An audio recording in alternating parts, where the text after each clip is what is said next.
Saudi Al Khobar United football club സംഘടിപ്പിക്കുന്ന ടൂർണമെന്റിന് തുടക്കമായി. ക്ലബിന്റെ 17ാം വാർഷികത്തോടനുബന്ധിച്ചാണ് ടൂർണമെന്റ് സംഘടിപ്പിക്കുന്നത്.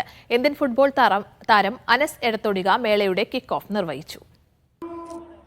17ാം വാർഷികത്തിന്റെ ഭാഗമായി സംഘടിപ്പിക്കുന്ന UFC ഫുട്ബോൾ മേളയ്ക്ക് വർണ്ണാഭമായ പരിപാടികളോടെ ദമാം അൽ നഹ്ദ സ്റ്റേഡിയത്തിൽ തുടക്കമായി. ഇന്ത്യൻ ഫുട്ബോൾ താരം അനസ് എടത്തൊടിക കിക്ക് ഓഫ് നിർവഹിച്ചു. കഴിവുകൾ ഏറെയുണ്ടായിട്ടും നാട്ടിൽ പരിഗണിക്കപ്പെടാതെ പോയ നിരവധി കളിക്കാർ പ്രവാസികളായി കഴിയുന്നുണ്ട്. പ്രവാസത്തിലെ പ്രയാസമേറിയ ജീവിതത്തിനൊപ്പവും കളിയെ നെഞ്ചേറ്റാൻ കഴിയുന്നു എന്നതാണ് ദമാമിലെ കാൽപന്ത് കൂട്ടായ്മകളുടെ പ്രത്യേകതയെന്ന് അനസ് എടത്തൊടിക പറഞ്ഞു. Abdullah Al Hajri, Hakeem Thekkel, George Binoy, DIFA president Shameer Kodiyathur, വായിൽ സെയ്ത്തർ എന്നിവർ ചടങ്ങിൽ സംബന്ധിച്ചു. ടൂർണമെന്റ് വിജയികൾക്കുള്ള ട്രോഫികളുടെ അനാച്ഛാദനവും നടന്നു.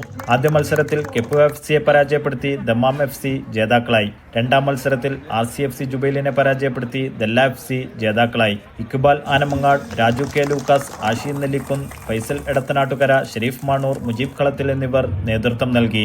Media 1 Dammam.